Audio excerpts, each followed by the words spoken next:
Something terrifying is happening deep in the woods, far from campgrounds and tourist trails, in places where the trees grow too closely together and sunlight barely touches the ground.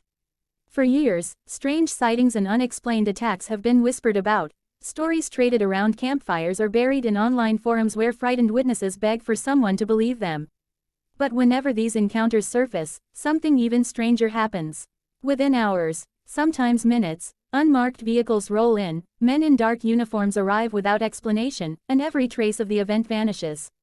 Reports get deleted, photos disappear, entire incidents are rewritten, and the one question no one dares to ask out loud lingers in the air like a cold breath: is something massive, something not human, stalking the forests? It begins, like most hidden truths, with a single witness. A hunter in northern Washington, a man with decades of experience tracking elk, knew the woods better than his own living room. He was certain of what he saw that morning. At first, he thought someone else was in his territory, crouched low behind a fallen log. But then the figure rose, slowly, heavily, and towered at least 8 feet above the ground. Thick hair matted with mud, shoulders wide enough to block the light, and eyes, human-like yet far too intelligent, filled with something he could only describe as warning. He froze. The creature didn't attack, didn't roar, didn't charge. It simply studied him, then stepped back into the trees and vanished without a sound. Every instinct in his body said run, but he forced himself not to.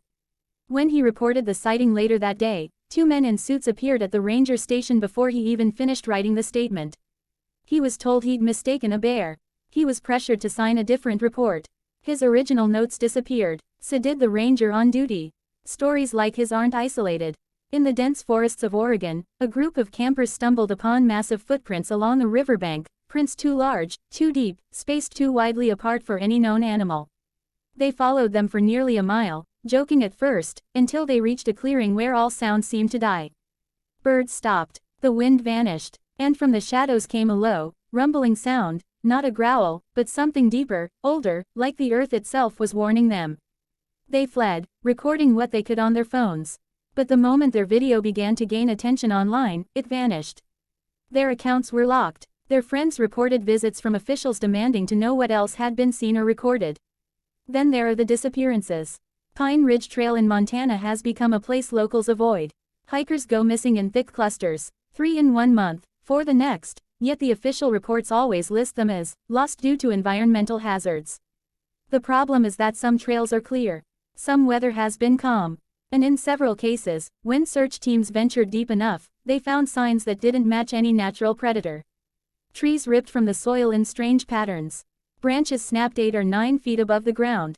Campsites abandoned in panic, but the gear left behind untouched, as if the people had been snatched before they had a chance to grab anything. Families aren't given details. Park officials shrug, but search and rescue volunteers tell a different story.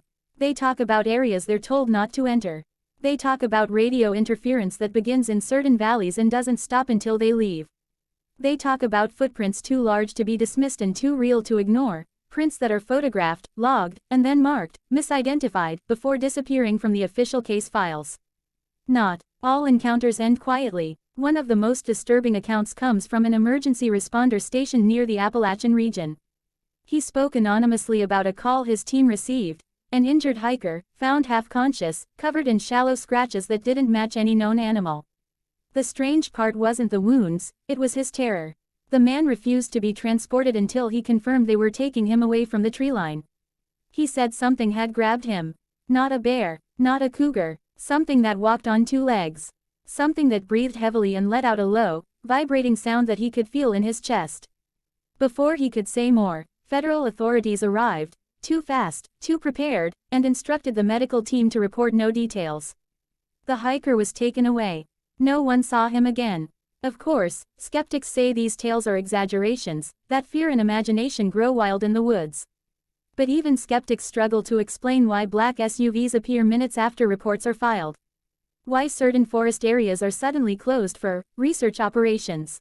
Why motion-activated cameras go missing. Why drones lose signal in specific regions known for sightings.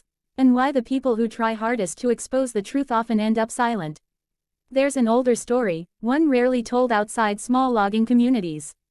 Years ago, during a routine survey for a new development area, workers found a cave system with unusual claw marks carved into stone, marks far larger and deeper than any bear could produce. There were strange bones scattered around the entrance, arranged almost deliberately, as if in some pattern no one could decipher. One worker took photos. Another collected a sample. They sent the findings to their supervisor. Within 2 days, every member of that surveying crew was reassigned, and the land was purchased by a shell company. After that, the entire site was fenced off. Guards arrived. Locals were told it was contaminated. No one has been allowed near it since. Not every story speaks of danger.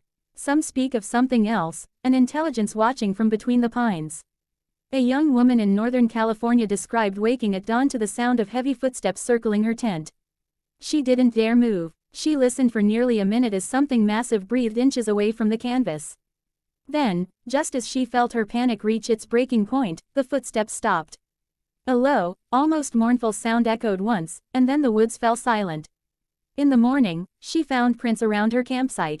Not bear prints, not boot prints, something with weight and form, but undeniably humanoid. She didn't report it. She didn't want to disappear. Which raises an unsettling possibility. What if these creatures, whatever they are, aren't mindless monsters? What if they're intelligent enough to avoid humans, but desperate enough to defend their territory? What if the government knows exactly what they are, and exactly how dangerous they can be? Some theorize that deep in national forests, where access is restricted and satellite coverage is strangely inconsistent, there are designated regions where these beings live in relative secrecy. Others believe there have been conflicts, violent encounters between these creatures and isolated humans that the authorities work tirelessly to conceal. But it's the overlap between sightings and government activity that fuels the darkest suspicions. Why are military helicopters seen flying low over certain forests after major sightings? Why do trained wildlife officers refuse to discuss certain incidents? Why do people who claim to have genuine evidence find themselves face to face with officials warning them about misinterpretations and legal consequences? And if the creature known as Bigfoot truly exists, powerful, ancient, intelligent, what does it want? Perhaps these beings are simply trying to survive in shrinking territories, pushed further into remote regions as humans continue carving into their habitat. Perhaps the sudden aggression in some encounters isn't predatory, but defensive. Or perhaps the most chilling theory of all is true, that we are trespassing on land they have claimed for centuries, and they are growing tired of hiding. Whatever the truth may be, one thing is certain, the deeper we look, the more the woods seem to look back. Witnesses speak of a presence, watching from between the trunks, listening, following. The forests grow too quiet. The air feels heavy, and those who have felt that presence say the same thing. It isn't human, but it understands far more than we assume. The question now is not whether something is out there. The real question is why those in power are working so hard to keep us from knowing. Did they fear panic? Or did they fear that the truth about what roams the woods would change everything we believe about the natural world? Maybe the forests are hiding something ancient. Something powerful. Something that does not want to be found. And if the growing number of terrified witnesses are to be believed, something out there is getting bolder. Something enormous moves through the trees after dark, leaving silence in its wake. Something that can watch without being seen. Something that has already crossed the boundaries between our world and theirs. So before you step into the woods alone, remember this: sometimes the reason no one talks about the strange things happening out there is because the people who try to speak don't get the chance to speak twice.